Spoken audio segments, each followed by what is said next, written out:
Bueno, habíamos llegado al 19, ¿no? Sí, amén. ¿Se En los acuerdan que miles y todos esos.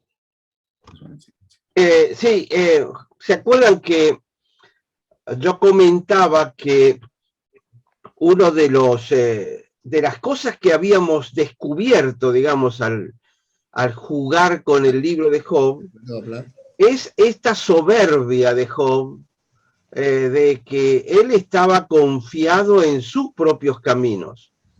Ahora, si lo pensamos bien,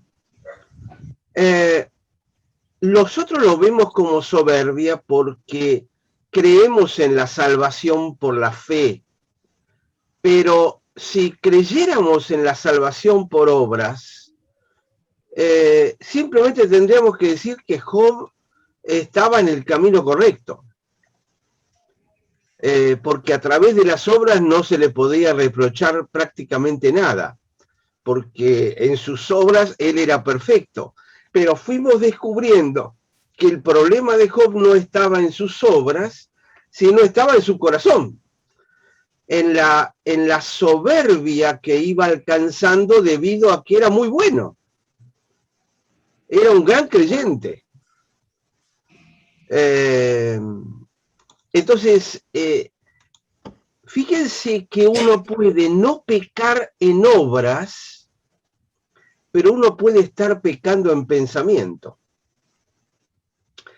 Que justamente la interpretación tradicional de aquellas iglesias que basan la salvación en las obras no cubren este aspecto, no cubren el aspecto del corazón.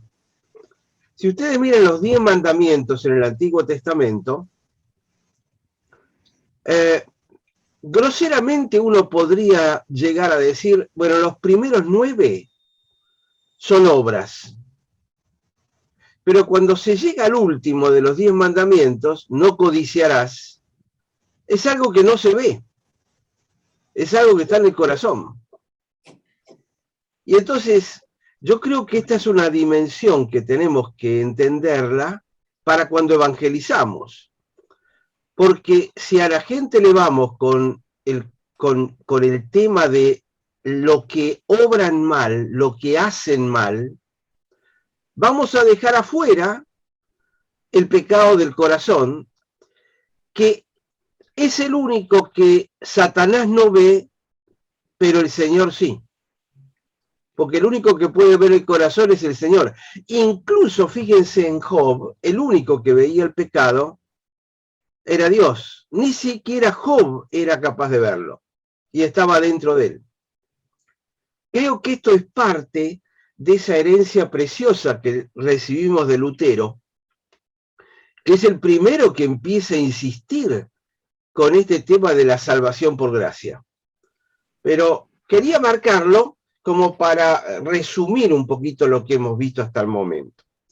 Entonces llegamos hasta el 19, donde él descubre en el versículo 25, yo sé que mi Redentor vive y al fin se levantará sobre el polvo. Es decir, él llega a descubrir que tiene que haber alguien que pague por sus pecados, que pague por sus deudas, lo cual implica que él está aceptando que podría tener una deuda, aunque todavía no se da cuenta de cuál es.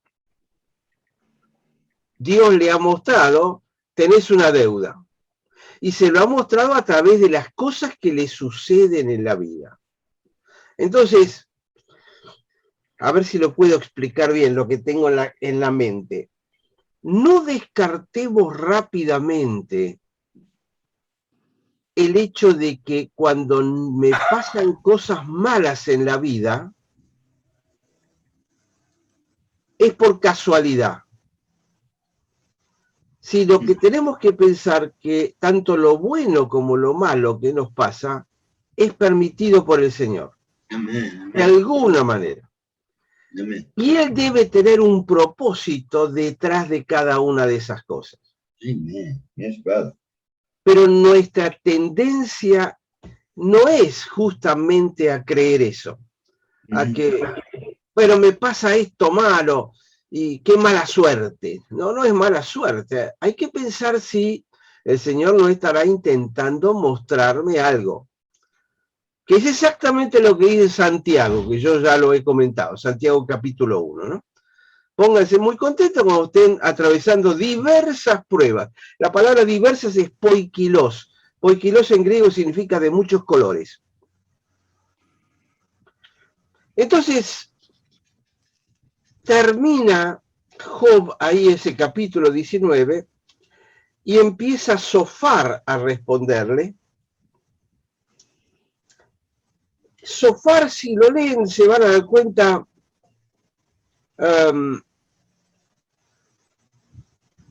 no dice realmente nada relevante ni nada nuevo. Y vamos al 21, donde Job empieza a afirmar que los malos prosperan. Ese es el título que tenemos. Responde Job: oíd atentamente mi palabra y sea esto el consuelo que me deis. Toleradme y yo hablaré. El versículo 7, 21:7. ¿Por qué viven los impíos y se envejecen y aún crecen en riquezas? ¿Y esto qué cierto que es? Porque vemos muchas veces digámoslo en nuestro lenguaje religioso, ¿no? A pecadores terribles, pero que desde el punto de vista material les va bárbaro. Si lo pensamos un poco, en el fondo las riquezas les están endureciendo el corazón de tal manera que piensan que les va bien porque están obrando bien. Sí, Sergio, ¿quieres decir algo? Dos cosas. Para beneplácito de todos, se está transmitiendo en estos momentos la sesión por Facebook. Ya está en directo y ahí se va a quedar. Entonces, esa va a ser otra forma en cual vamos a poder acceder a la presentación. Estamos en Facebook. Entonces, cuidado con lo que dicen porque todo mundo los va a ver a partir de hoy. Y lo segundo, un poquito de riesgo este versículo, porque en contraparte con la aseveración que acabas de hacer y que es real y cierta acerca de que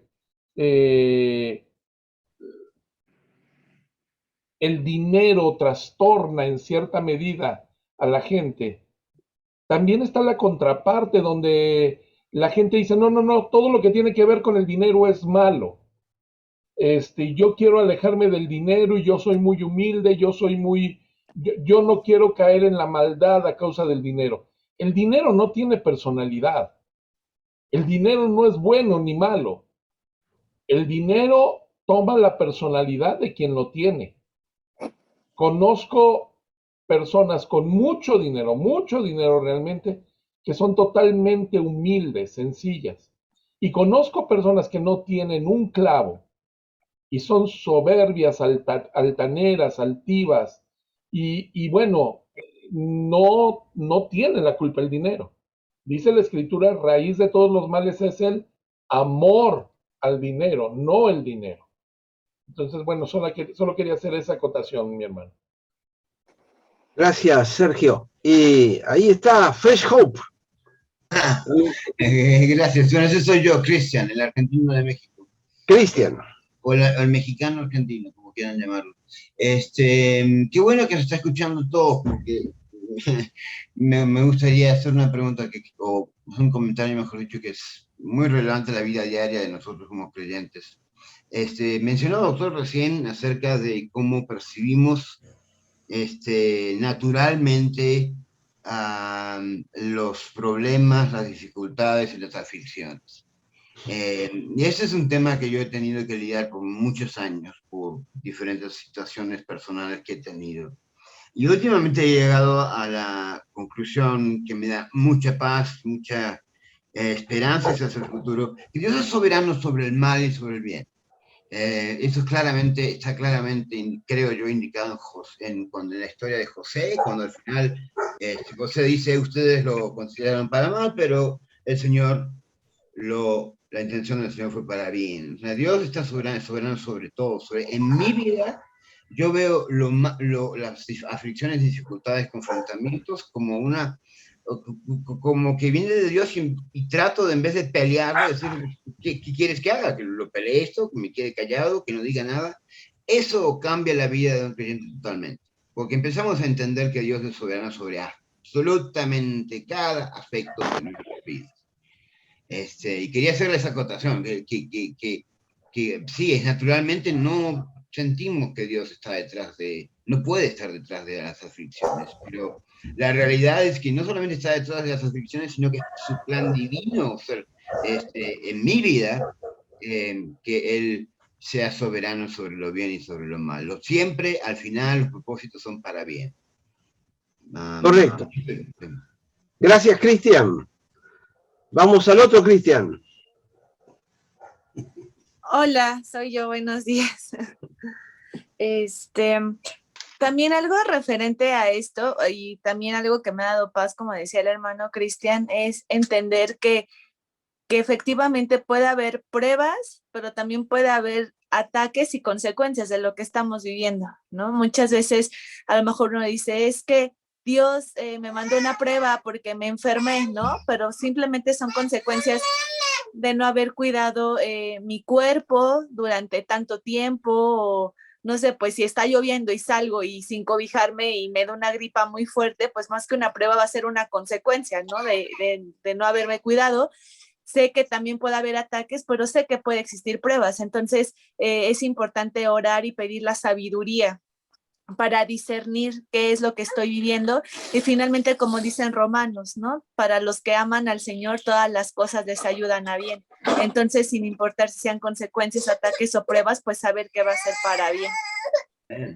Exacto, exacto. Es una actitud mental con la cual creo yo tenemos que remarcar, especialmente entendiendo a Job, que le costaba concebir que algo malo le puede pasar a alguien que ama al Señor. Y el Señor tenía un plan, pero la única forma de romper la caparazón de Job era quitarle todo e incluso la salud. Es más, fíjense que Dios dice, vamos a ver si primero con lo exterior nada más alcanza a darse cuenta. Cuando se dio cuenta que no podía, pasó al segundo plano, volvió, es decir, nos va dando oportunidades para que el dolor no sea tan profundo, pero cuando somos cabeza duras, nos pasa todo esto. Bueno, entonces vamos al 21, dice, versículo 7, ¿por qué viven los impíos y se envejecen y aún crecen en riquezas? Ahí tienen otra de las lindas preguntas para buscar respuesta en el Nuevo Testamento. Y el versículo 14 también se los marco como un poquitito especial. Dicen pues a Dios, apártate de nosotros porque no queremos el conocimiento de tus caminos. ¿Quién es el Todopoderoso para que le sirvamos? ¿De qué nos aprovechará que oremos a Él? Y esta última pregunta, no sé ustedes, yo la he escuchado muchas veces de no creyentes. ¿De qué sirve orar? Ustedes se la pasan ahí rezándole a Dios. Es decir, lo importante es lo que yo hago con mi vida. Y no estar pidiéndole a Dios que intervenga. Es parte de la costumbre habitual del no creyente. Capítulo 22, Elifaz va a responder. Lo único para mí destacable claramente el capítulo 22 es el versículo 21, que dice, vuelve ahora en amistad con él y tendrás paz, y por ello te vendrá bien. Vuelve en amistad con él y tendrás paz. Pero aquí hay para mí un error de concepto. Creer que porque yo tengo amistad con Dios, voy a vivir en paz, en el shalom perfecto. Cristo le dijo a sus discípulos, ustedes son mis amigos. Entonces, tuvieron amistad y sin embargo tuvieron que pasar por un montón de pruebas. El hecho de estar en amistad con Dios no significa que vamos a tener paz. Porque vivimos en un mundo caído con muchas dificultades. La amistad con Dios es necesaria, creo yo, para tener paz, pero no es suficiente. Porque justamente como Dios es un padre, el buen padre, el padre que ama, disciplina. Entonces, al amigo es al que yo le voy a decir cosas porque es un amigo. Y si es un amigo, va a aceptarlo y va a escucharlo. Pero no quiere decir que por ser amigo ya está todo solucionado. Entonces, este es otro concepto que me parece que está bastante hundido dentro de la iglesia. Porque dice, no, yo estoy con el Señor y porque estoy con el Señor me voy a curar. Porque estoy con el Señor no va a haber enfermedad que me ataque. Porque estoy con el Señor a mí no me van a echar. Porque tengo amistad con el Señor a mí no me va a pegar el COVID, entonces no me vacuno. Ese tipo de pensamiento mágico que es muy habitual en los hermanos en la iglesia. Muy habitual. Pensamiento mágico. No cambiamos lo que es la doctrina bíblica por el pensamiento mágico. Yo estoy orando al Señor todos los días, entonces fulanito se va a curar. No, a lo mejor no se va a curar. Y es parte de lo que tenemos que tratar de ayudar a enseñarle a la gente en las iglesias. Una cosa es el poder de Dios, otra es el pensamiento mágico. Así que vamos a empezar con Carlos, que fue el primero que levantó la mano. Adelante, Carlos. Buen día. Aquí entiendo que es Elifaz el que le está diciendo a Job, pero, y quizá me voy muy literal, pero no será muy egocéntrico decir yo tengo amistad con Dios cuando tenemos que tener sumisión a Dios. La amistad me pone en el mismo plano. Es correcto. En cambio, sumisión es lo que en algún momento mencioné, la distancia con Dios. Es decir, el mundo evangélico actual, incluso con sus coritos y las canciones que cantamos, hemos puesto a Jesús a nuestra altura. Te amo, me amas, cuánto amor, qué amoroso que eres, y hemos perdido noción de la distancia con Dios. Totalmente, Carlos, lo que estás diciendo. Es así. Es mantener esa distancia. Cristian. Sí, gracias, doctor. Isaías dice que Dios hace lo que se le place. En inglés, por lo menos, he does what he pleases, ¿no? Hace lo que él desea hacer. O sea, literalmente lo que le place. Creo que nos olvidamos de eso, ¿no? Nos olvidamos de que Dios, su voluntad y sus caminos no son muy diferentes a nuestros pensamientos mágicos, ¿no? Queremos pensar, queremos tener la esperanza en que las cosas van a funcionar de acuerdo a nuestro parámetro. Pero nos olvidamos que Dios tiene un parámetro muy diferente al nuestro, que siempre termina para bien.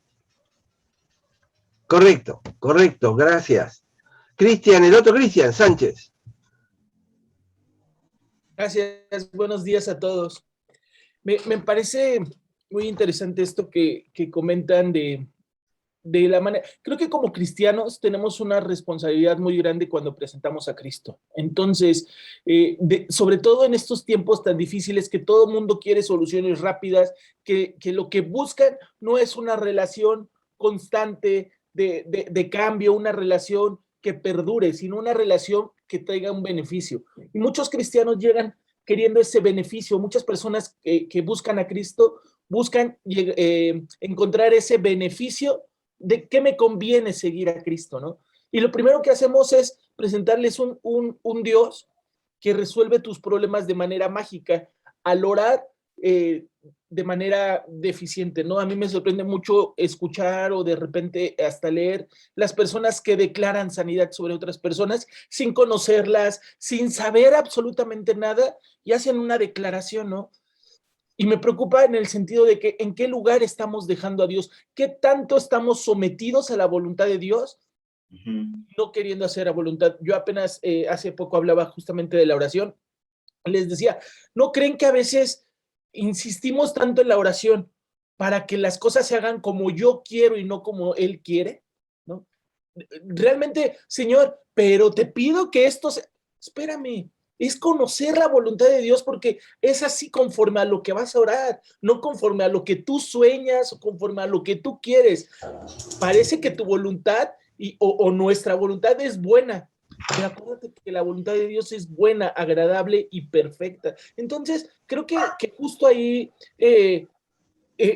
llevando o trayendo un poco todo lo que está pasando con estos hombres, se creen tan superiores o tan cercanos a Dios que ya no se someten a su voluntad.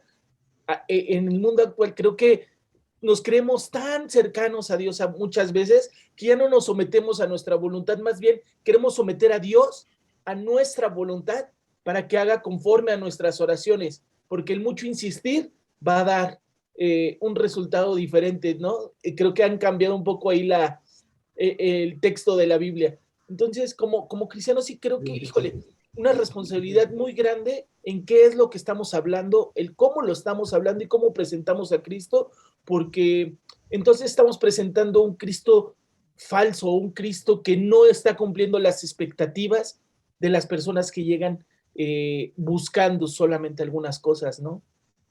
Correcto.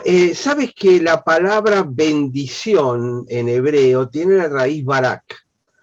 Ahora, esa raíz barak viene de la palabra rodilla. Para que podamos entenderla, la rodilla del camello específicamente, cuando el camello va a tomar agua, para tomar agua tiene que arrodillarse en el lecho o abre mucho las piernas de adelante hasta prácticamente con las rodillas tocar el suelo, tiene que arrodillarse.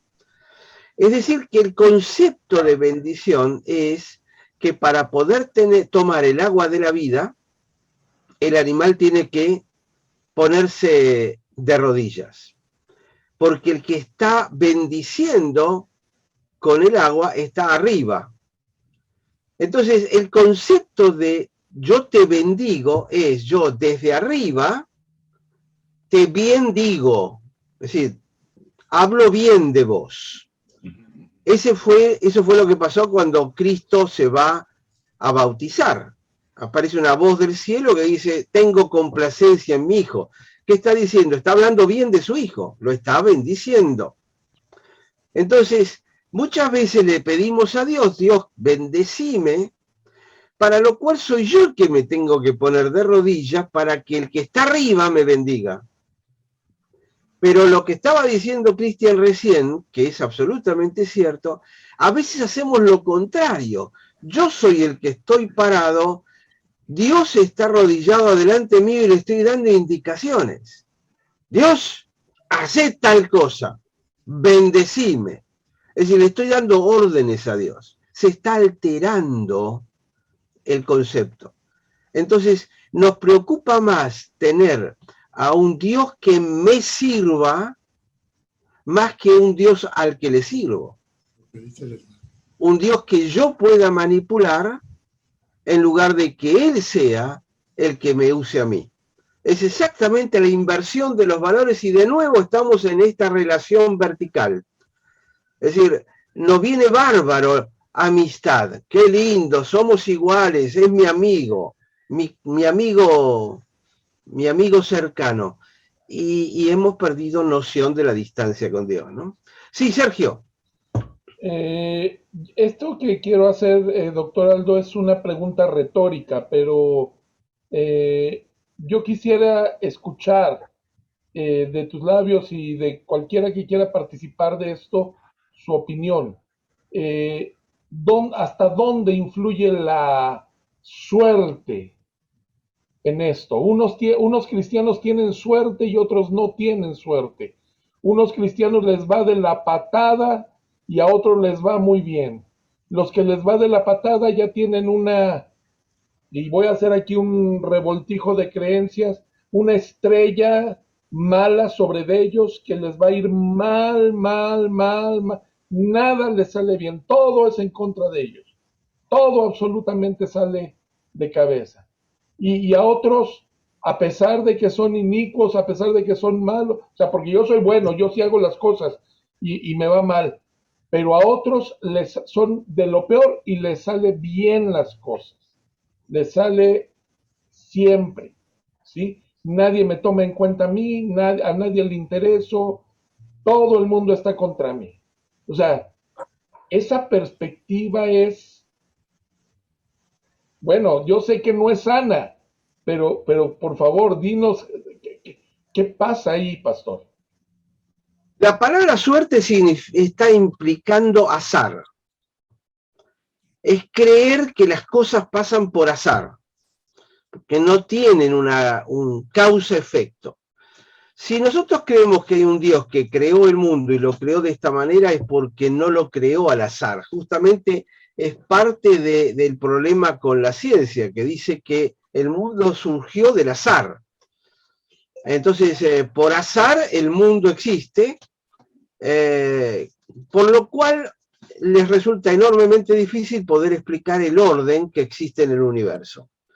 Porque si es todo por azar, entonces todo debería ocurrir de la manera menos esperada. Entonces, la suerte es lo que busca alguien que apuesta en la lotería o que apuesta a los caballos, porque está creyendo que es una cuestión de suerte y que a lo mejor le sale a favor. Por eso, de alguna manera, creo yo que el creyente no debería participar de esas cosas porque está confiando su futuro al azar. Ahora, en cuanto a la otra parte, al que le va todo bien y sin embargo no es un creyente, esto y lo otro, hay una expresión que a mí me gusta mucho para explicar esto, que está repetida varias veces en Romanos capítulo 1. Cuando habla de aquellos que han cambiado la gloria de Dios por la criatura, bla, bla, bla, bla, bla, él utiliza la palabra los entregó. Y Dios los entregó a sus corazones. Es decir, Dios de alguna manera trata de hacerme volver en sí. El hijo pródigo, le pasan un montón de cosas. ¿Qué es mala suerte? No. Es que Dios lo entregó a que le pase lo que le tiene que pasar sin que Dios esté cuidándolo de ninguna manera. ¿Para qué? Para que vuelva. Porque el objetivo es ese. Pero llega un momento en que el hombre es tan duro de corazón como Faraón, que finalmente los entrega. Dice, bueno, está bien, ya está. Cúmplase vuestra voluntad. Dios dice, hágase tu voluntad, hijo mío, así en el cielo como en la tierra. Aquello que querés, hacelo. Y aguantate las consecuencias de tu elección en este momento. Este concepto de lo entregó es algo que tenemos que ser conscientes.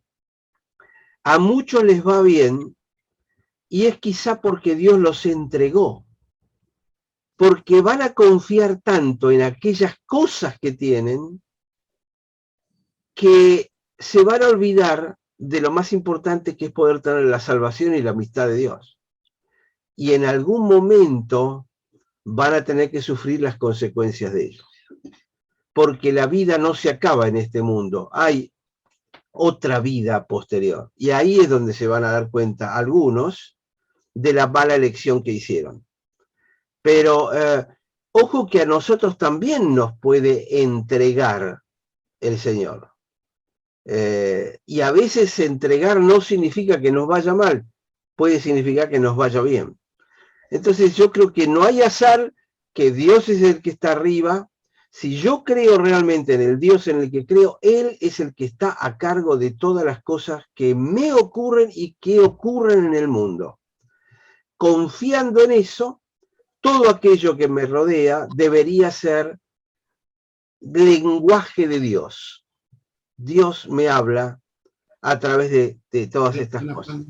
No sé si es suficiente, pero hasta ahí llegó. Sí, aquí nada más un favor, complementando eso.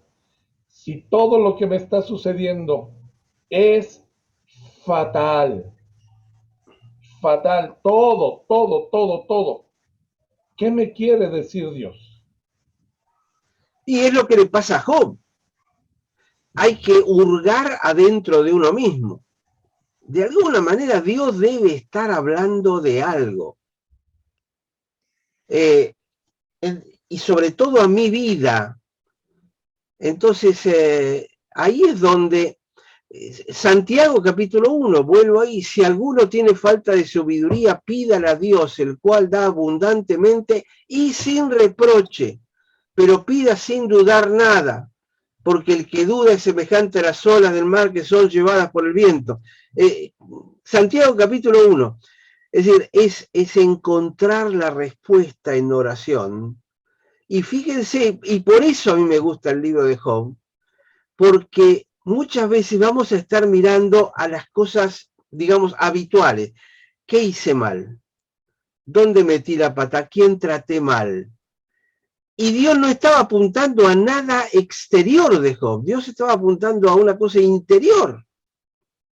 Entonces, cuando oramos buscando respuestas, no busquemos solamente las cosas que hicimos mal, sino miremos para adentro y decir, ¿hay algo en mi carácter que yo tenga que crecer? Acuérdense que estamos hablando de liderazgo. Y cuando Dios quiere perfeccionar a un líder, lo va a hacer pasar por cosas así. Pedro negó 3 veces al Señor, pero Dios tenía que trabajar con él para ponerlo ahí a cargo. Pablo, Dios tuvo que trabajar adentro de él para que pudiera llegar a ser el Pablo que se buscaba. Entonces, para mí ahí es donde está el secreto de la amistad de Dios. Sabiendo que Dios es mi amigo y todo me va mal, Señor, mostrame qué tengo que cambiar adentro mío. No necesariamente afuera, qué tengo que cambiar adentro. ¿Dónde está mi problema?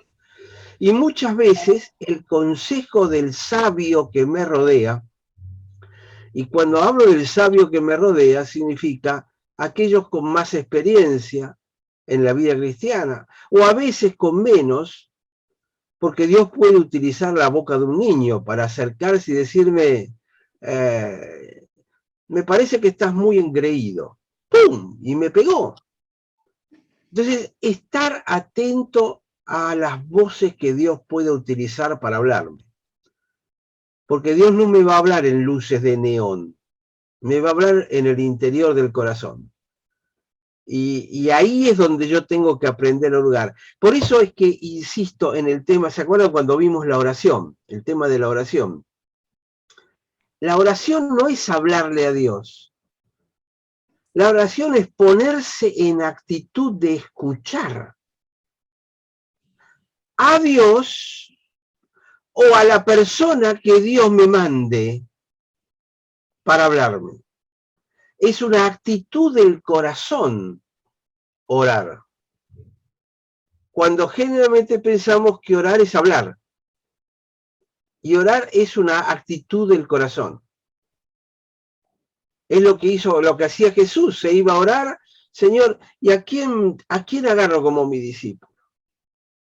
Va a orar y, Señor, si puede pasar de mí, pero que no sea mi voluntad, que sea la tuya. Te escucho. ¿Qué tengo que hacer? Fue a escuchar.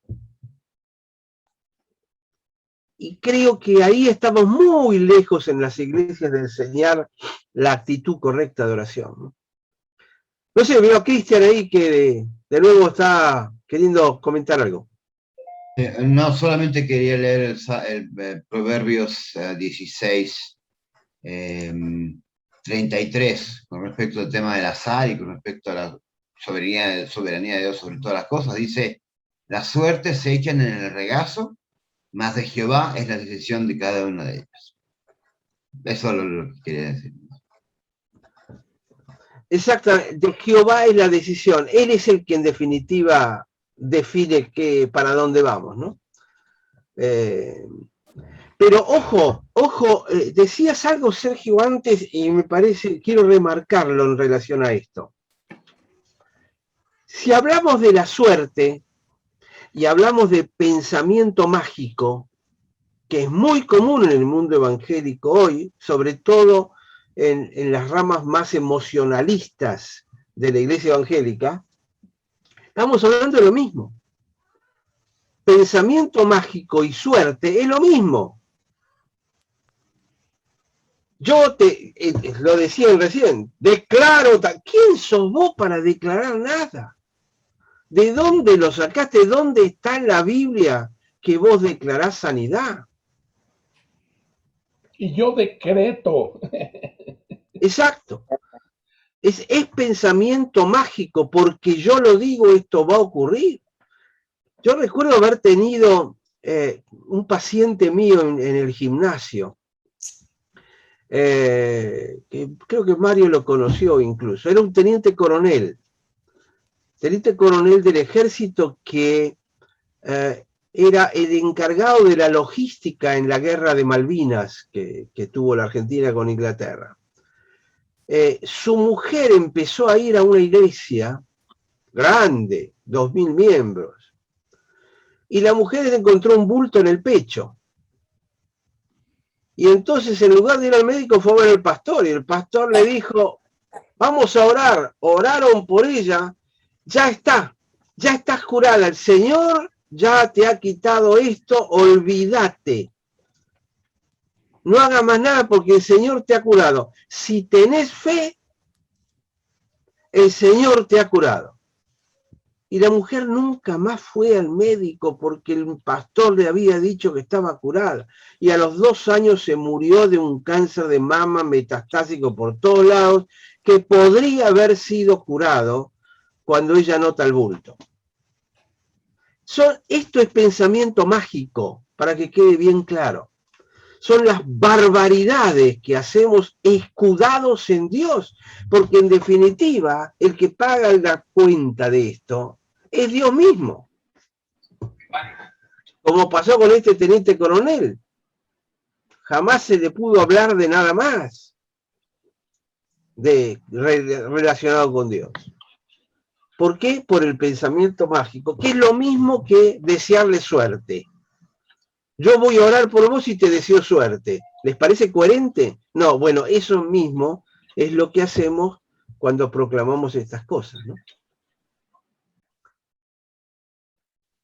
Muchas gracias, seguimos un cachito. Capítulo 23. Acá hay 2 o 3 cositas interesantes. Hoy también hablaré con amargura, dice Job, porque es más grave mi llaga que mi gemido. ¿Quién me diera el saber dónde hallar a Dios? Esta es una expresión bastante frecuente en alguna gente que realmente busca a Dios. ¿Y dónde lo puedo encontrar? Lo que les estoy diciendo es buscar en el Nuevo Testamento la respuesta, ¿no? Yo iría hasta su silla, expondría mi causa delante de él y llenaría mi boca de argumentos. Y dale que va. Sigue con esa tosudez de querer argumentar. Yo sabría lo que él me respondiese. Es decir, yo le voy a dar mi pregunta y yo sé lo que él me va a contestar y entendería lo que me dijera. ¿Contendería conmigo con grandeza de fuerza? No. Antes él me atendería. Es decir, él dice, no me va a aplastar. Allí el justo razonaría con él. Oh irracional Dios. Esto lo estoy agregando yo, ese irracional Dios. y yo escaparía para siempre de mi juez. ¿Se dan cuenta de lo que está diciendo Job? Job está diciendo, Dios es irracional. Es decir, yo lo podría convencer porque mi intelecto es superior al de él está cometiendo un error y yo le voy a mostrar a Dios su error. De nuevo, perdió la noción de la distancia con Dios. Ahora ya no se puso a la misma altura, ahora se pone por arriba. ¿Se acuerdan que quería un árbitro? Ojalá hubiera un árbitro entre nosotros dos. Ahora dice, yo iría ahí y yo sé lo que me va a responder, me va a decir tal cosa, pero como yo soy más inteligente, yo le diría y escaparía para siempre de mi juez. Es decir, Dios tendría que admitir que yo tengo razón y que Él se equivocó conmigo.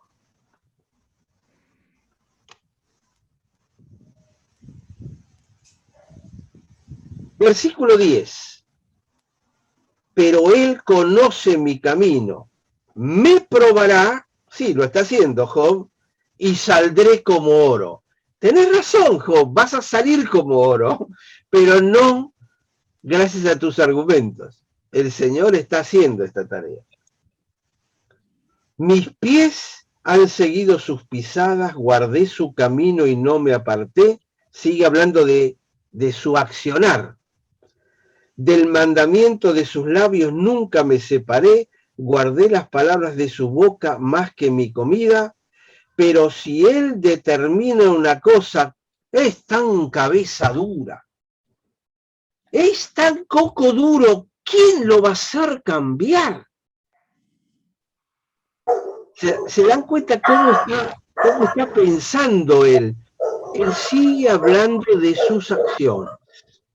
Él sigue hablando de sus acciones. 14. Él pues acabará lo que ha determinado de mí. Muchas cosas como estas hay en él. Casi empieza a atribuirle cierto grado de osudez a Dios. Y entonces viene el versículo 24, capítulo 24, que no lo vamos a leer, pero es interesante, porque todo el capítulo trata de lo mismo. Habla de las cosas malas que ocurren y que Dios no les da importancia. Que, resumámoslo así, el malvado prospera. Lo que él está diciendo básicamente es esto, que el malvado prospera. Y que Dios lo permite de alguna manera. Y toda la queja del capítulo es sobre esto. Aldo, perdón, sí. nada más en esta última frase. Suena muy sencillo decir el malvado prospera, pero al decir esa frase va implícita una que no se dice. Yo no prospero porque no soy malvado, yo soy bueno. Y esa es la verdadera área donde Dios quiere trabajar. O sea, yo le insisto a Dios, trabaja en ese malvado cuando mi propia boca me está diciendo, tiene que trabajar en mí, tiene que seguir trabajando en mí, ¿no?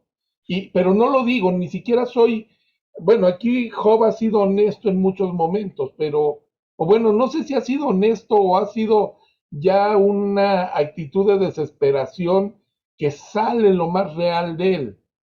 Pero en términos generales nosotros no somos capaces de decir muchas cosas de las que dijo Job, pero las decimos implícitamente. Es que al malvado siempre le va bien.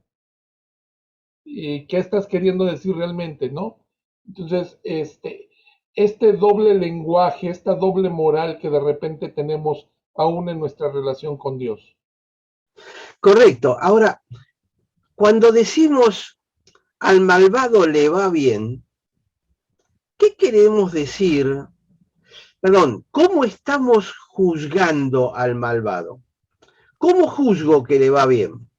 Por sus actos. Y si ustedes lo miran bien, yo estoy mirando los bienes materiales que esa persona tiene.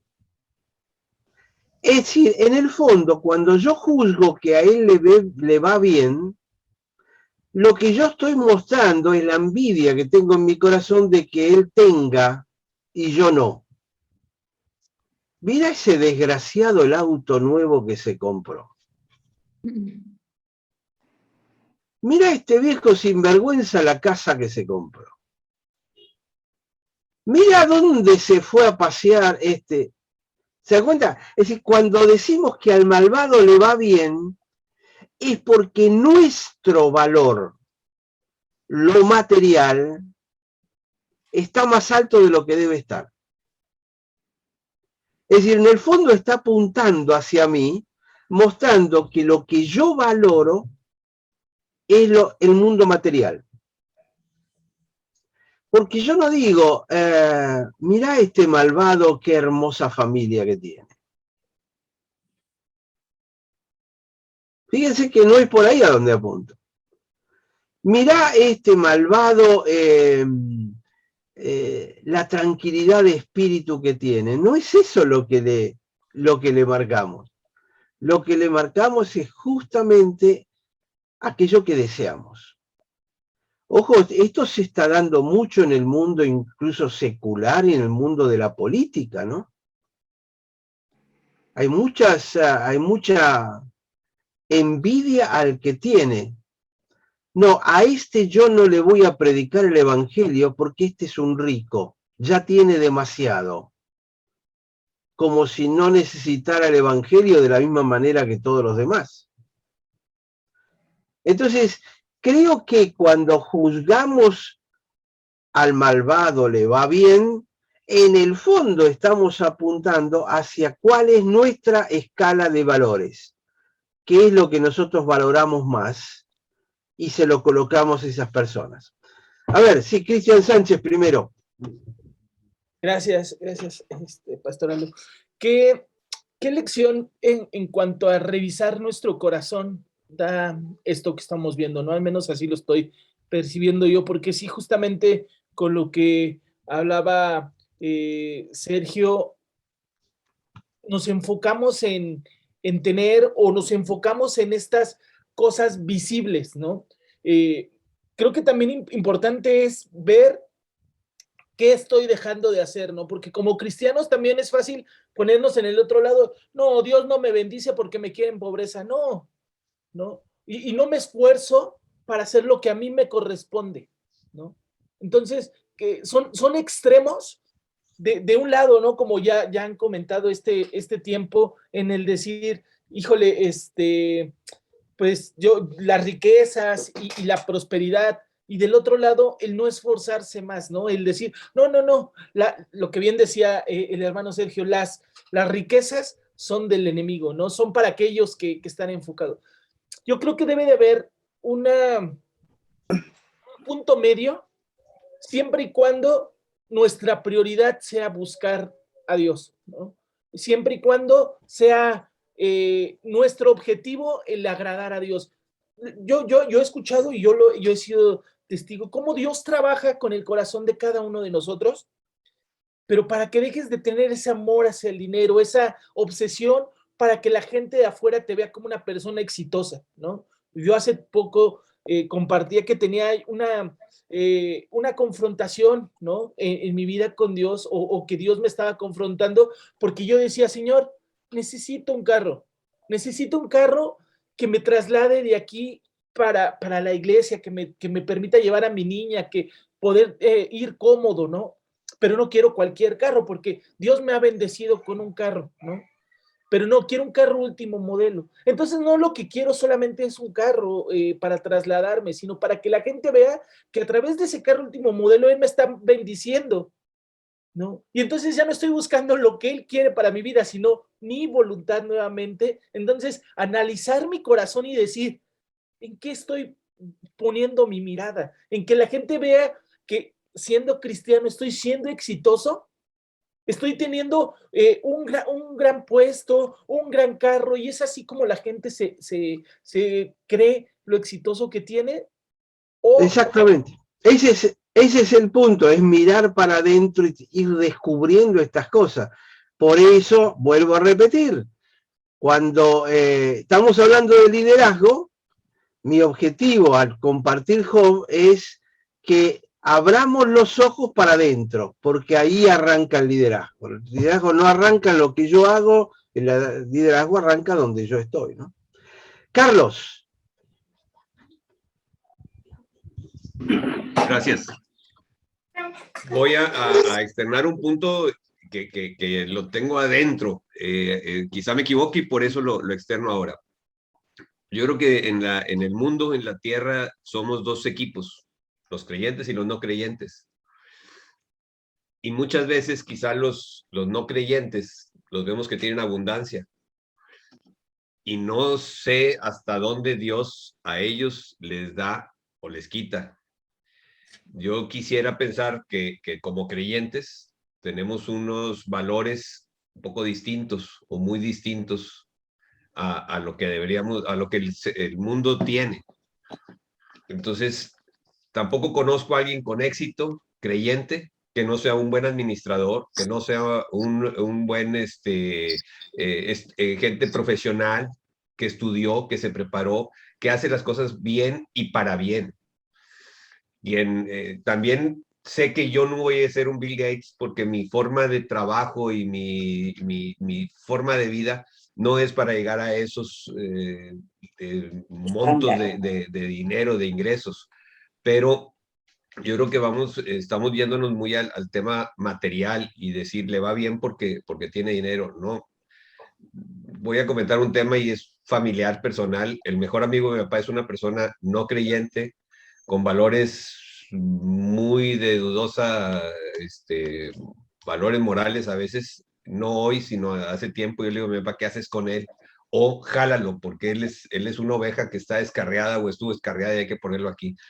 Y el amigo de mi papá le dice, bueno, es que yo quisiera tener a tu familia, que todos están unidos. Él tiene una familia desunida totalmente. Entonces, y se lo ha dicho, yo daría todo lo que tengo por tener a tu familia. Y me quedó bien claro que papá nunca le ha dicho, yo quisiera tener tu dinero en lugar de mi familia. Es decir, los valores quizás los estamos moviendo en cosas materiales y nosotros, los que estamos en este grupo por lo menos, creo que no es para que estemos pensando en cosas materiales para siendo exitosos con cosas materiales. Todo lo que tenemos es de Dios. Entonces, yo creo que la sabiduría para poder manejarlo es lo que debemos de pedirle al Señor y establecer nuestros éxitos en base a lo que Dios nos pone en el corazón y a la administración que tengamos de las cosas materiales. Quizá ya me fui por muchos lados, quería externar eso. Yo creo que primero hacer la separación de los dos equipos y luego poder saber qué tanta capacidad tenemos para generar. Perdón por el tiempo. No, está perfecto. Y además, aclaremos, el cristiano no tiene por qué ser pobre. Ojo que en esto está en este momento apuntando el Papa. Está apuntando que la pobreza es una virtud. Y a veces creemos este tipo de cosas. Bienaventurados los pobres, porque los pobres en espíritu, no los pobres de dinero. Pero hay una mentalidad de que el rico es malo y el pobre es bueno. Es una mentalidad que hay en toda Latinoamérica y en México también ocurre. Es la virtud de ser pobre. Y no hay virtud en ser pobre, hay un hándicap en contra, es posible. Pero también no es tan mal tener algunas posiciones. El problema es que esas posiciones no se adueñen. Yo siempre decía esta frase, la cuestión es quién tiene a quién. ¿Yo tengo algunas posesiones o las posesiones me tienen a mí? ¿Quién es el dueño y quién es el que continúa, ¿no? Sí, hermano, adelante. Sí, hermano Aldo, buenos días, que Dios le bendiga. Sí, ciertamente lo que usted acaba de decir es muy cierto. No necesariamente el Hijo de Dios, el creyente, el pastor en nuestro caso, tiene que ser pobre en cuanto a lo material.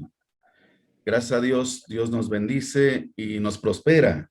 pero también depende, como también lo dijo el hermano Carlos, depende también del esfuerzo, el trabajo diario, la constancia, el ser el responsable de lo que Dios nos da, la buena administración y aparte, algo importante, el saber diezmar y el saber compartir también a los demás.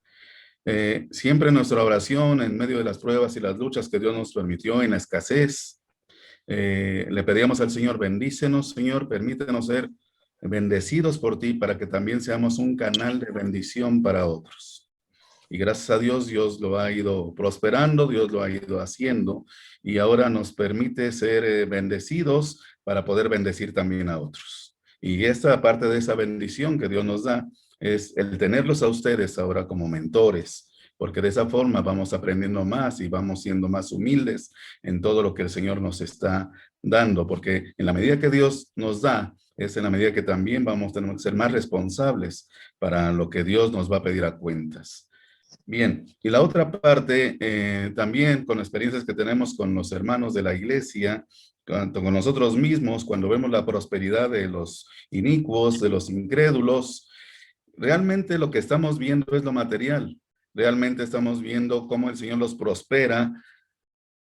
Y dentro de nuestro yo, nuestro ser, estamos envidiando cosas que ellos pueden hacer, cosas que ellos pueden obtener, la manera en que las obtienen, lo que han obtenido en su manera, porque ya no las podemos nosotros hacer. Entonces ahí sentimos una atadura, sentimos que estamos atados, sentimos impotencia, sentimos envidia, sentimos todo eso y eso se convierte en una frustración. Es ahí yo creo que el punto donde debemos de trabajar mucho con nosotros mismos, con la iglesia, para que no se caiga en ese extremo y no estemos envidiando cosas que no podemos envidiar porque Dios quiere cosas mejores aún para nosotros. Eso es nuestra opinión, hermanos. Correcto, y lo difícil que es tener que luchar contra eso. Porque aunque sepamos que está mal, somos humanos y esas cosas humanas van surgiendo porque además todo el mundo alrededor apunta en esa dirección. Por eso es que como líderes tenemos la responsabilidad de ser conscientes de esto. Amén. Así que sí, Cristian. Sí, doctor. Realmente quiero ser breve porque no quiero hablar tanto. Hay un pastor en Estados Unidos que ha utilizado una expresión que a mí me ha ayudado mucho. Él dice, Cristo, el Señor, nos da el dinero para que el mundo sepa que el dinero no es nuestro tesoro, que Cristo es. El Señor nos da trabajo para que el mundo vea que el trabajo no es nuestro tesoro, sino que Cristo es. Y continúa diciendo eso. A mí me ayuda mucho pensar de esa manera. El Señor dijo, la palabra de Dios dice que el Señor ha dado todas las cosas para que las disfrutamos, cosas buenas para que las disfrutamos. Así que eso ahí debe estar implícito el hecho de que si uno tiene prosperidad material también es para disfrutarlo. Y lo poco que tengamos, tenemos que disfrutarlo con contentamiento, ¿no? Que, como dice Pablo. Y lo último es que cuando descubrimos que hay plena y entera satisfacción en Cristo, real, absoluta y contundente, la inclinación de nuestro corazón se va a volver muy diferente, porque ya hemos descubierto dónde está lo que más anhelamos en nuestro corazón, que es satisfacción, que es la gratificación. Eso se encuentra plenamente, absolutamente en Cristo, y en la medida que no entendamos o no veamos eso, yo creo que vamos a seguir, como yo, buscando cosas materiales para satisfacernos. Es todo, gracias. Es cierto, y incluso como líderes vamos a gozar de cierto estatus en la iglesia o en el grupo donde estemos.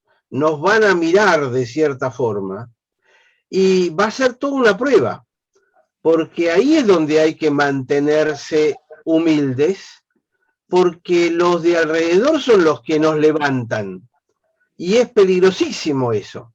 Entonces uno tiene que ser consciente de estas cosas porque muchas veces son una tentación y a todo ser humano le gusta estar ahí arriba. Alguna vez he comentado que la primera vez que me subí arriba de un caballo y que miré el mundo desde arriba del caballo, me sentía invencible. Era una sensación extrañísima, como de poder, mirá hasta Alejandro dónde Magno. llega mi vista. Y hay mucha gente que anda por la vida subida al caballo, ¿no? Y los líderes nos dan el caballo más lindo. Y cuando nos subimos ahí, es una enorme tentación. Así que es parte de lo que uno tiene que luchar permanentemente, que no estoy ahí para estar arriba del caballo, estoy ahí para conducir a la tropilla, que es otra cosa, ¿no? Yo Bueno, creo, y Betty en este quiere participar. sí, sí. Ah, sí, adelante. yo creo, y volviendo a Job, y para qué nos va a servir personalmente este estudio, hay dos planos. El plano de lo que se ve, o sea, los pecados que se ven, que pueden ver los demás de nosotros, y los pecados ocultos. Y yo creo que sobre esos pecados ocultos tenemos que trabajar nosotros, y fue el propósito de Dios con Job, para que él se diera cuenta de sus pecados ocultos. Nada más. Correcto, Betty. Y es más, Dios hasta el día de hoy está trabajando en nuestros pecados ocultos. Claro. Los de todos los que estamos acá. Porque justamente esta es una constante de Dios. Ay, sí, me imagino. Porque Él es el que está perfeccionando a los santos para la obra del ministerio. Para eso pone a su vez a los líderes. Pero Él está perfeccionando a cada uno. Y básicamente lo que tiene que perfeccionar está ahí adentro. Así que correctísimo, una buena observación. Quiero marcarles nada más, en ese capítulo 24, un poco tomando uno como modelo, vayan al versículo 13. Ellos son los que, rebeldes a la luz, nunca conocieron sus caminos ni estuvieron en sus veredas. A la luz se levanta el matador, mata al pobre y al necesitado, y de noche es como ladrón. El ojo del adúltero está guardando la noche, diciendo no me verá nadie, esconde su rostro. En las tinieblas minan las casas que de día para sí señalaron. No conoce la luz, porque la mañana es para todos ellos como sombra de muerte. Si son conocidos terrores de sombra de muerte, los toman. Hace toda una descripción de cosas que hacen o que le pasan. Y fíjense que mucho de lo que le pasa a estos, digamos, malvados, ocurre a la noche, en la oscuridad, sobre la almohada, en oculto, porque los que envidian la prosperidad que se ve, pero nadie puede saber lo que viven en la oscuridad o en la soledad, en la cama de noche arriba de la almohada, ¿no? Aunque hay gente, por supuesto, que ni eso las calma. Entonces, el capítulo 25 responde Bildad, y es muy chiquito, pero si se fija en el versículo 4, es lo único que aporta, diciendo, ¿cómo pues se justificará el hombre para con Dios y cómo será limpio el que nace de mujer? Linda pregunta para contestar con el Nuevo Testamento. Imagínense haciendo evangelismo y que uno de estos malvados les diga a ustedes, bueno, ¿y cómo se justifica el hombre para con Dios? Entonces venimos con nuestra respuesta evangélica. Bueno, Cristo es nuestra justificación porque Él murió por mis pecados. Y este malvado se nos queda mirando y dice, ¿qué? Porque si ustedes lo piensan bien, no es una respuesta. Es una frase aprendida de memoria que es muy difícil de entender. Por eso es que, de alguna manera, les están haciendo esta pregunta, ¿cómo se justifica el hombre? ¿Cómo contestarían?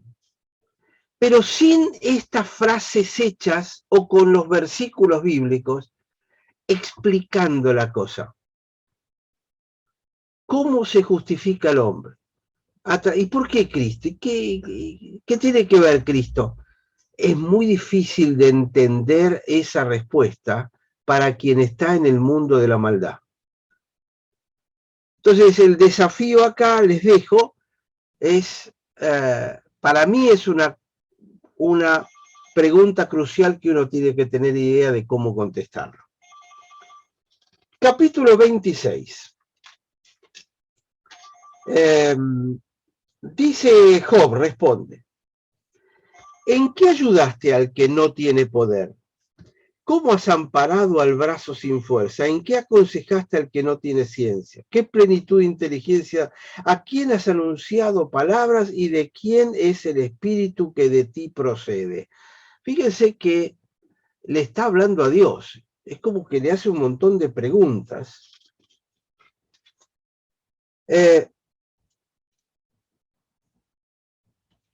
Y habla de lo que es Dios. Acuérdense que él estaba desafiándolo, diciéndole, bueno, sí, sos muy poderoso, pero tu racionalidad está medio en duda. Entonces acá él dice, qué grande que es Dios, capítulo 26. Pero el 27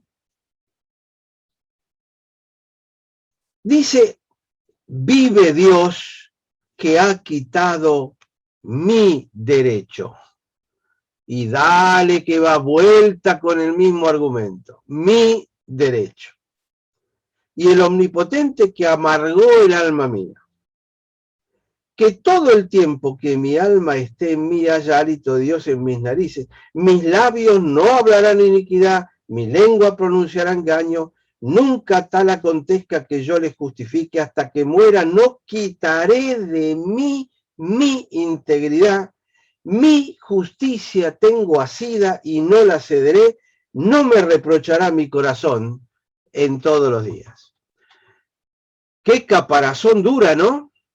Porque mire que veníamos evolucionando en nuestra teología. Y es como que vuelve a foja cero de nuevo. Da vueltas, pero siempre vuelve al mismo argumento. Versículo 8. ¿Cuál es la esperanza del impío por mucho que hubiere robado cuando Dios le quitara la vida? ¿Cuál es la esperanza del impío cuando Dios le quite la vida?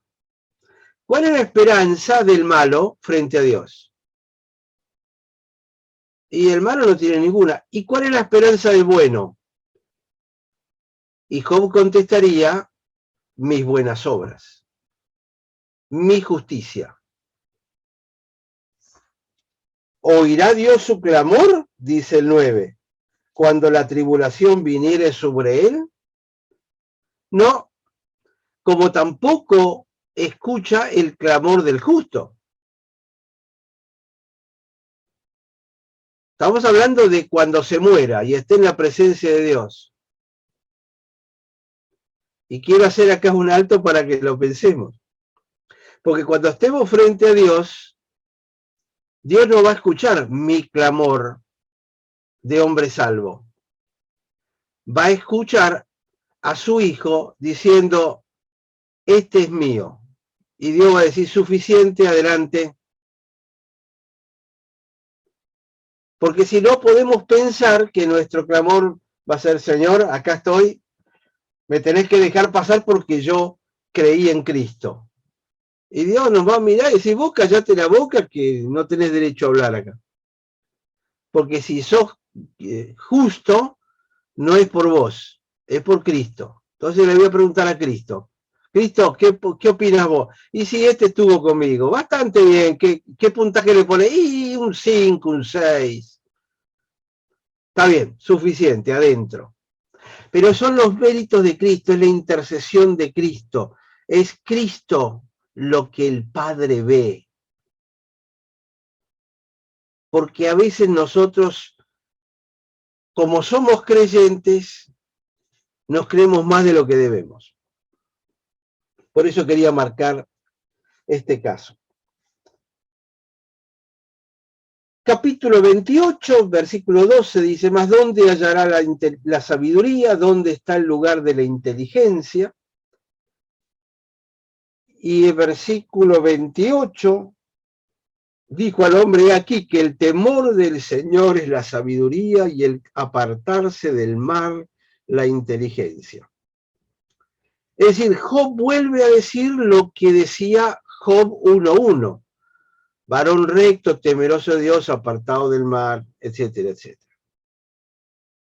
Entonces, y acá vengo al punto que quiero marcar y quiero alcanzar hoy, capítulos 29 y 30 por lo menos. En el 29, Job empieza a recordar su felicidad anterior. Fíjense, versículo 7, 29:7. Cuando yo salía a la puerta al juicio, las ciudades tenían una fortificación alrededor y había una puerta de entrada a la ciudad donde había una plaza y en esa plaza se sentaban los ancianos y traían las cosas para que fueran juzgadas por los ancianos. Esta era la costumbre. Entonces él dice, yo salía a la puerta a juicio, en la plaza hacía preparar mi asiento, los jóvenes me veían y se escondían, los ancianos se levantaban y estaban de pie. ¡Wow! Los príncipes detenían sus palabras, ponían la mano sobre su boca, porque Job estaba ahí. La voz de los principales se apagaba y su lengua se pegaba al paladar. Los oídos que me oían me llamaban bienaventurado. Los ojos que me veían me daban testimonio. ¡Wow! Él está recordando su tiempo de gloria. Fíjense el 14. Me vestía de justicia y ella me cubría. Como manto y diadema era mi rectitud. Es decir, el estatus de él estaba absolutamente arriba de todo. Y vayan al versículo 21. Todo es lindo para leer, pero quiero avanzar, no quiero quedarme tanto atrás. 21. Me oían y esperaban y callaban a mi consejo. Tras mi palabra, no replicaban. Y mi razón destilaba sobre ellos, como cae la lluvia. Me esperaban como a la lluvia y abrían su boca como a lluvia tardía. Y si me reía con ellos, no lo creían. Y no abatían la luz de mi rostro. Calificaba yo el camino de ellos y me sentaba entre ellos como el jefe. Moraba como rey en el ejército, como el que consuela a los que lloran. Es decir, esto era Job antes de todo este desastre que le vino. Es decir, él está recordando aquellos viejos tiempos. Pero ahora viene la segunda perlita del libro de Job. Creo que hasta ahora ya los convencí de esta actitud del corazón de Job, ¿no? Que era pecaminosa en el fondo y que Dios estaba queriendo cobrar. Pero uno puede decir, bueno, pero todavía no encontramos pecado en él. Había un problema de corazón. Bueno, síganme ahora y vayan pensando una palabra para describir lo que les voy a mostrar ahora. Aldo. Sí. Perdón. Hasta aquí obviamente ya pudimos descubrir de una forma más clara lo que había en el interior de Job. Sin embargo, en esos primeros versículos, cuando Dios reconoce esa integridad terrenal,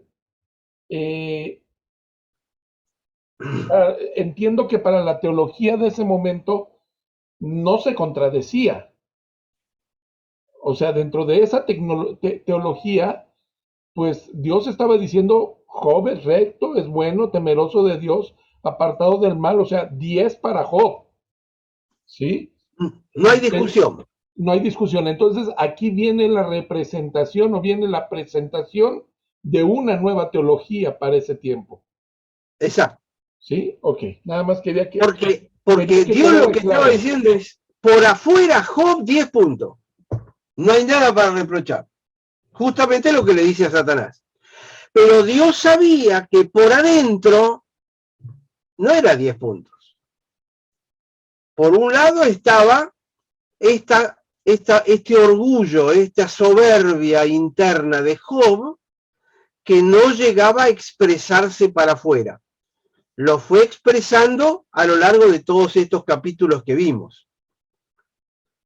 Pero acá vamos a encontrar ahora otra cosa en el corazón de Job que generalmente no se ve. ¿Cuál es? Es esta, miren. Capítulo 30. Viene de allá arriba, esto era yo.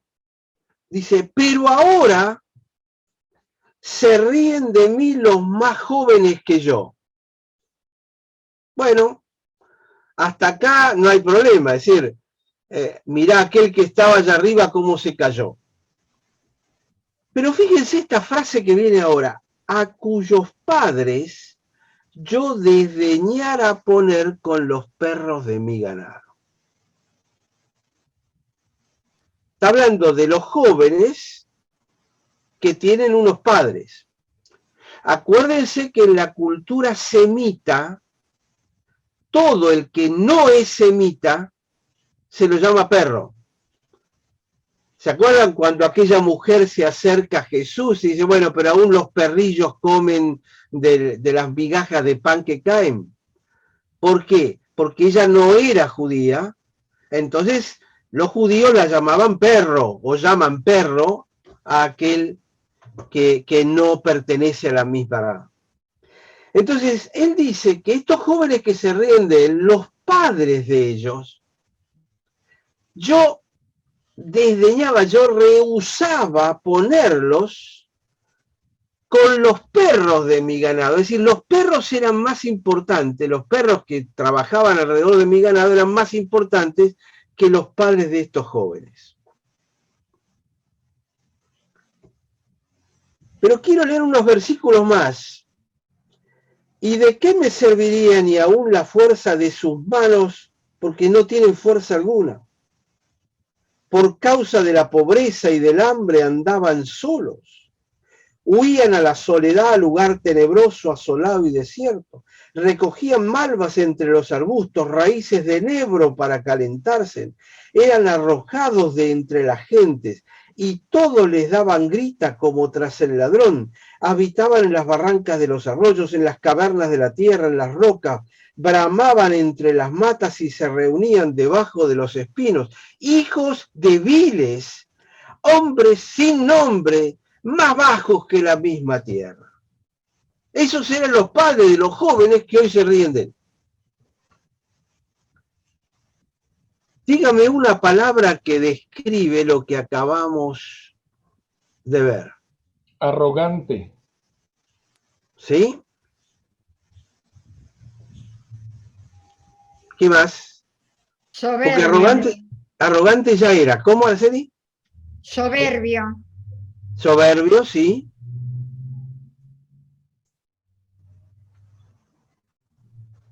No.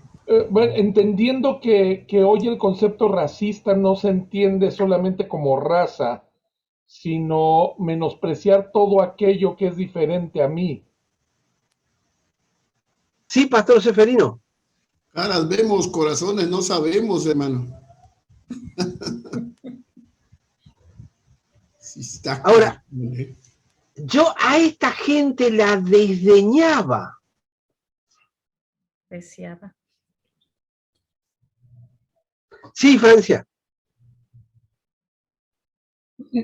Pastor, ¿puede entrar la palabra intransigente en su concepto de Job humanamente? Tiene cosa de intransigencia, sí.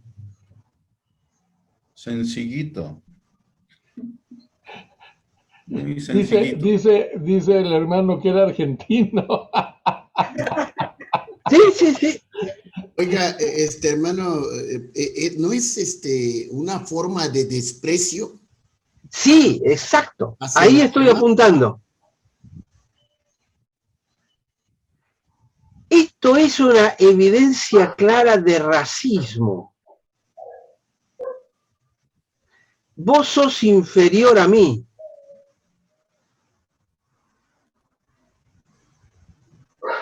Y yo estoy seguro que todos lo hemos sufrido en algún momento. En nuestros países nosotros miramos a los que vienen de otros países para abajo. Pasa en todo el mundo, ¿eh? Incluso dentro de un mismo país, la cuestión es tribal. Mi tribu está por arriba de la de él. Bueno, de hecho, no quiero traerlo como ofensivo, lo que dijo hace algún mes, un par de meses, el presidente de Argentina, ¿no? Nosotros bajamos de barcos, los demás salieron de la selva. O sea, yo desconozco, honestamente desconozco, si haya pueblo indígena en Argentina. Yo quiero suponer que hay pueblo indígena en Argentina. Pero acá en México tenemos un montón de indígenas y por supuesto que son diferentes y nuestra actitud hacia ellos es de desdeñarlos, es de los menosvaluamos. Sí. Esa actitud de racismo es universal al ser humano. Pero se dan cuenta, esto estaba en el corazón de Job, pero nunca se había descubierto. Es decir, el pez por la boca muere, dice el refrán. Acá Job muestra la profundidad de su corazón. La realidad de su corazón, hermano. Exacto. Entonces, se dan cuenta lo profundo que era. Si yo voy a ser líder, este es un problema que seguramente me va a pegar. Porque es muy probable que no mire a todos por igual. Yo lo viví en carne propia cuando estuve con el Instituto Haggai ahí en Estados Unidos. Mire que era vicepresidente del instituto. Pero cuando iba a las reuniones anuales, me daba cuenta de que a mí no me miraban de la misma manera que a los otros donantes del instituto, que en general eran gente blanca norteamericana, etcétera. Conocen eso de WASP, ¿no? Era diferente. Y yo tampoco. ¿Por qué? Porque al latinoamericano lo ven para abajo. Y yo no soy tan latinoamericano, es decir, mi aspecto es mucho más europeo del sur de Europa, pero no. Y sin embargo, había ese tipo de discriminación. Y es horrible sentirlo. Hasta que uno no lo vive en carne propia, a veces es difícil darse cuenta. Pero yo creo que simplemente hay que mirar para adentro y fijarse, no sé, yo estuve varias veces allá en México, pero hace 30 años. Pero no sé, me pregunto cómo miran ustedes al guatemalteco o al salvadoreño o al nicaragüense. Yo no sé si no hay una actitud de ese tipo. Porque le pasa a todo el mundo. Es decir, lo que quiero es, no estoy metiendo el dedo en una llaga específica con ustedes, estoy diciendo, esto es universal del ser humano. En España, los de Barcelona miran por eso se quieren independizar al resto de España. El escocés al inglés, el irlandés al escocés, el de Wales, Gales, al británico. Los franceses del norte, los franceses del sur. Los italianos del norte, los italianos del sur. Ya ni hablemos de los que llegan del África, a los inmigrantes. Es decir, hay una actitud en el ser humano muy profunda que tiene que ver con el racismo. No sé si es ahí Juan nos está diciendo especialmente al catacho y al salvatrucha. Ustedes sabrán lo que significan esas palabras. Pero lo que quiero marcar es, ¿se dan cuenta qué clarito que aparece acá este segundo pecado profundo del corazón? Donde Job se sentía muy alto, tan alto como Dios, y a los demás lo miraba. A estos, pero ni con los perros de mi ganado, mirá, no, nada. Quedan descartados. Por eso quería llegar a este para mostrárselo. Ahí me parece que Cristian quiere comentar algo. Sí, muchas gracias. Yo creo que en este sentido, en el ámbito cristiano podemos ver hasta la diferencia en el pecado, ¿no? Aquellos pecados visibles, aquellos pecados que son de alguna manera el alcohólico, el drogadicto, el que es gay, es segmentado, ¿no? Es puesto en esta de escudriñarlo, cuando en la iglesia están otros pecados presentes, pero son interiores, como en este caso, ¿no? Lo que hablaba Job. Entonces es bien sencillo señalar a aquellos que se ven, aquellos que dices, ay, no, hasta huele mal, ¿no? Pero ¿qué hay de aquellos interiores, aquellos que no huelen a la simple acercarte, pero sabes que por dentro son sepulcros, ¿no? Entonces, y es bien sencillo en la iglesia que se dé esta parte. A mí me encanta una reflexión que decía, o más bien un comentario que decía Jesús, Él vino por los enfermos, ¿no? Entonces, cuando tú te das cuenta que Él vino y te salvó a ti porque tú estás enfermo, cuando tú o yo soy el que está mal, dices, híjole, ¿cómo poder despreciar a alguien que viene exactamente en la misma condición que yo, con un nombre diferente de enfermedad, ¿no? Sergio. Sí, Pastor Aldo, lo que pasa es de que yo no puedo evitar el traer esta actitud a la iglesia, y no estoy hablando de una iglesia en particular, estoy hablando de nuestra relación con nuestros hermanos, como las iglesias históricas señalamos a las iglesias contemporáneas, a las iglesias carismáticas, como ellos nos señalan a nosotros, nosotros los señalamos a ellos por falta de conocimiento sistemático, por falta de teología, por falta de preparación. Ellos nos señalan por un vacío que nos dicen, es que ustedes no dejan fluir al Espíritu, no dejan trabajar al Espíritu en su vida, y está esta competencia, y de verdad, yo ahora lo estoy viviendo aquí en casa. Uno de mis hijos está participando en una iglesia de corte carismático, y de verdad, yo no tengo problema porque yo crecí y nací en la iglesia carismática, pero esa aferración de decir, no, es que ya aprendí que realmente tal vez puede ser que tú no tengas a Cristo porque a lo mejor ni siquiera has sido bautizado en el Espíritu Santo, ¿no? Y dices, ay, Señor, si no es lo que venga de afuera hacia adentro, si no es lo que sale de adentro hacia afuera, lo que verdaderamente es real. O sea, esta dinámica se da, esta competencia, esta lucha, y acá en México decimos esto, Aldo, esto es como la casa del jabonero. Aquí quien no cae, resbala. De una o de otra forma, todos los que estamos aquí, ya sea porque seamos muy radicales de un lado u otro, caemos en una circunstancia de esta.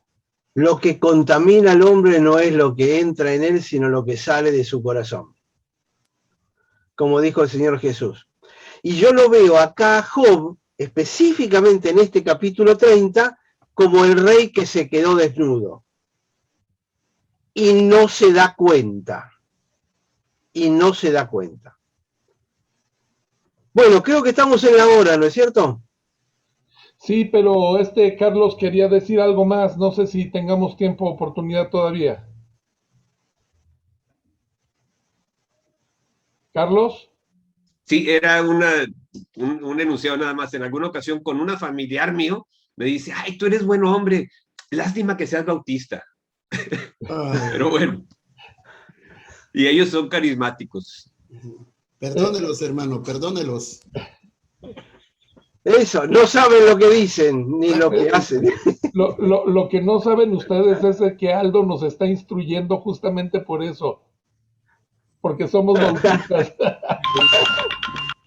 Sí, bueno, sí, acá pararía. El hermano Aldo sabe la calidad de alumnos que tiene. Sí, señor, absolutamente. Ok, adelante, Aldo. No, simplemente que de alguna manera ya nos estamos acercando casi al final. Me falta marcar algunas cositas más después, pero acá están las dos cosas ocultas de Job. Ahora, qué importantes que deben ser para que Dios haya permitido a Satanás atacarlo de tal manera para que estas dos cosas sean confrontadas.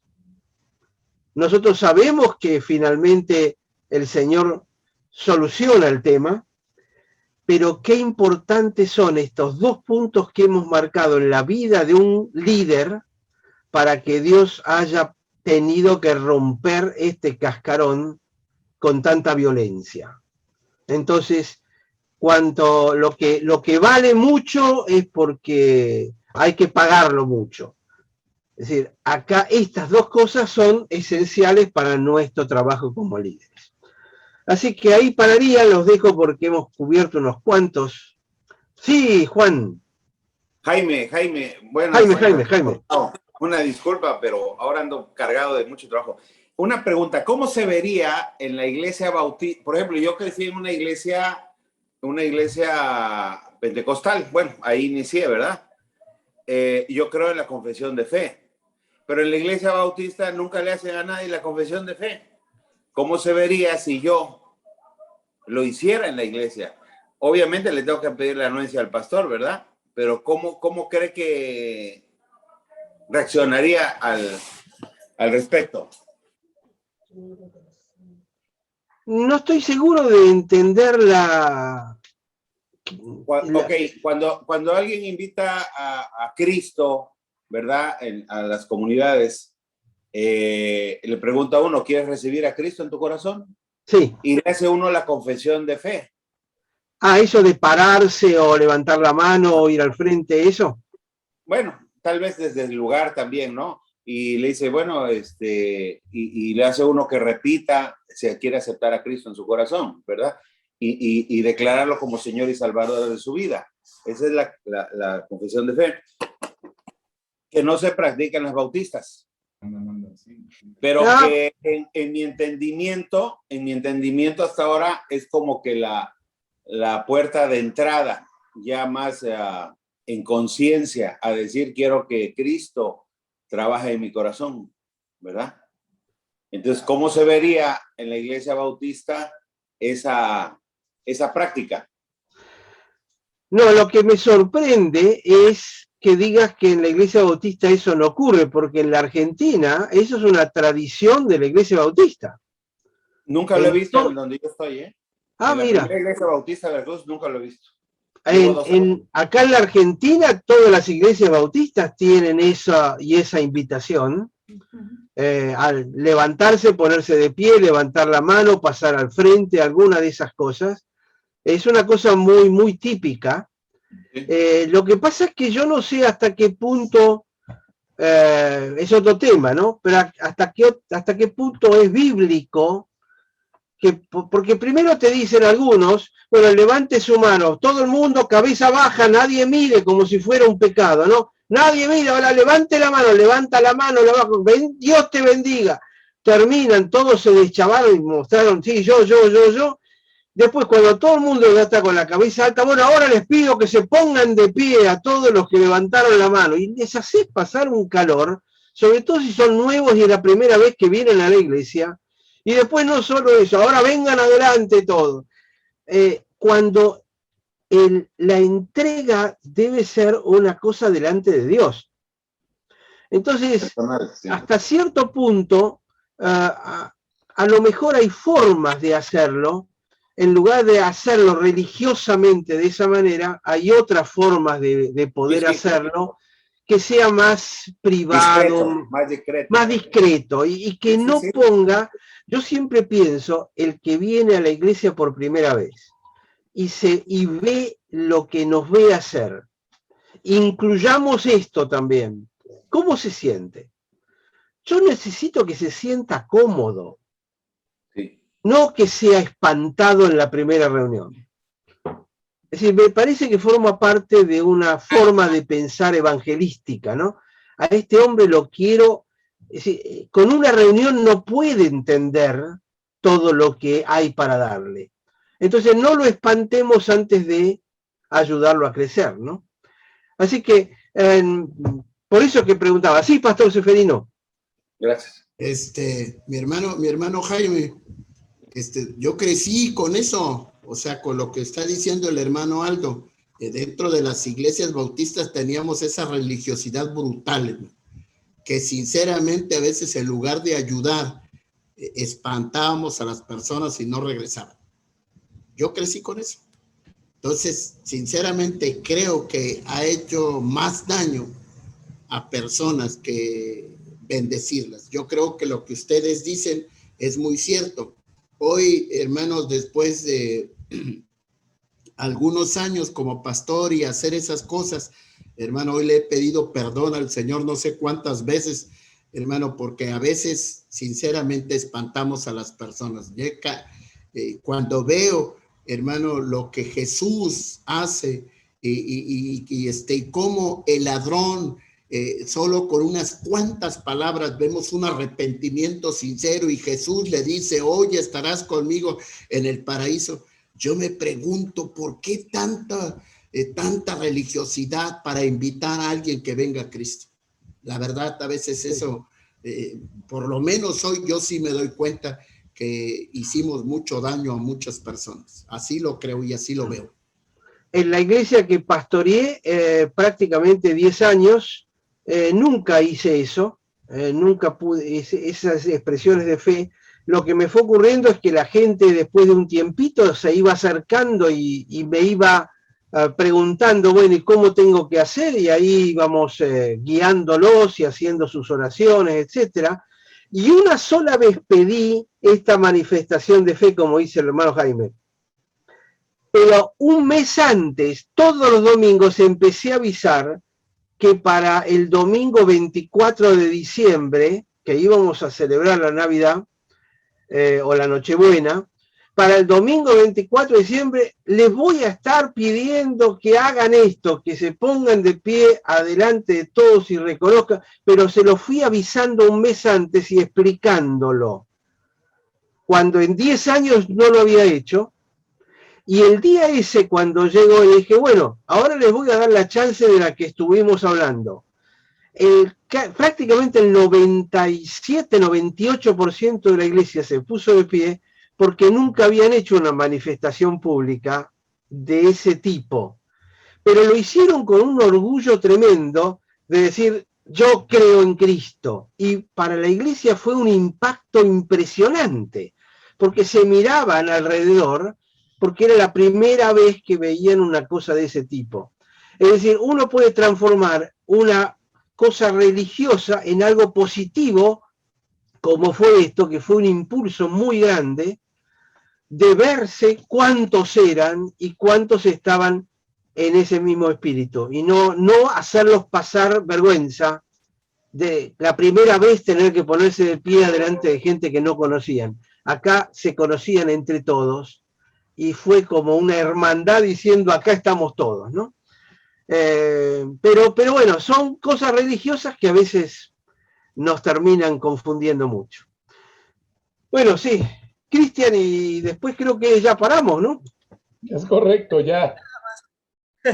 Nada más como, creo que justamente esto que platicábamos ahorita encierra lo que habíamos visto de Job. Muchas veces un pastor, o yo así lo veo, después de su prédica hace esta confesión porque siente que su prédica ha sido tan buena, ha sido tan fuerte, que tiene que llegar a que la gente ya escuchaste todo lo que yo tenía que decirte, ahora crees en Dios porque yo te he llevado. Y es el orgullo, es lo que llevamos en el fondo, en el corazón, toda esa arrogancia de decir, yo, siendo el religioso que soy, siendo el pastor como soy, te he predicado y ahora estás listo para recibir a Dios. Antes no, ahora sí. Y este es el momento en que te voy a llevar a que lo hagas como debe de ser.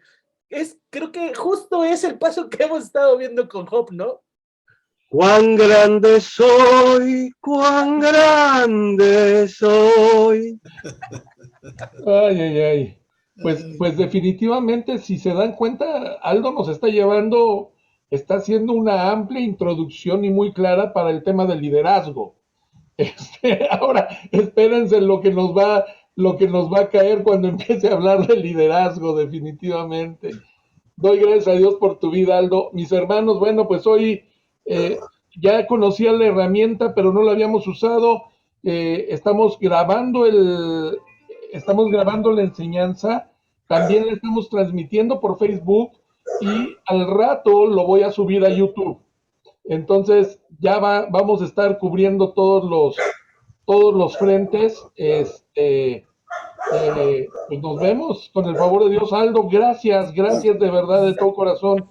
Y voy a pedirle por favor al pastor Cristian, si eres tan gentil en dar gracias a Dios por la vida de Aldo, orar para despedirnos y concluir esta reunión. Despídanse de la gente de Facebook y de YouTube. Hermanos. Por favor, ora, Cristian. Gracias. Señor, te doy gracias por este tiempo. Señor, gracias porque sé que en tu misericordia tú has visto lo mucho que necesitamos cambiar nuestra mente, cambiar nuestro corazón, Señor, y empezar a vernos, Señor, como tú nos ves. Gracias por la vida de Aldo, Señor, por la sabiduría que has puesto en él, Señor, por tu Espíritu Santo que a través de toda esta enseñanza nos hablas, nos confrontas, Señor, y nos permites poder ir entendiendo, Señor. Te pido que podamos conocerte profundamente, conocer tu voluntad, caminando paso a paso hacia ella, Señor, hacer lo que nos corresponde, y que tú seas nuestro Dios completamente en todos los sentidos, Señor. Gracias por la vida de cada uno de mis hermanos, de mis hermanas, Señor, que están también presentes, que nos pudieron escuchar o que nos van a ver en Facebook, Señor, en YouTube, Señor, que estas palabras, que estos enseñanzas de tu Espíritu, Señor, cambien vidas, cambien liderazgo, Señor, y que hagan un impacto fuerte, Señor, en las personas que lo han de ver, Señor. Yo te lo pido y te lo ruego en el nombre de Cristo Jesús. Amén. Amén. Muchas gracias, mi querido hermano Cristian. El Señor te bendiga. Pues, mis hermanos, nos estamos viendo con el favor de Dios el próximo martes. Tenemos a la tercera generación de sembradores del Ministerio Movilizador este viernes y les pido que estén orando. Este jueves iniciamos la cuarta generación también. Hay mucha chamba por hacer. Gracias, Aldo. Gracias nuevamente. Hermano Mario, un abrazo. Araceli, un abrazo. Isabel ya se fue, pero Dios bendiga, hermanos. damos gracias a Dios por esta clase. Gracias. Amén. Que Dios les bendiga. Hasta Dios te luego. bendiga, Sergio. Adiós. Amén. Bye. Que Dios les bendiga. Adiós.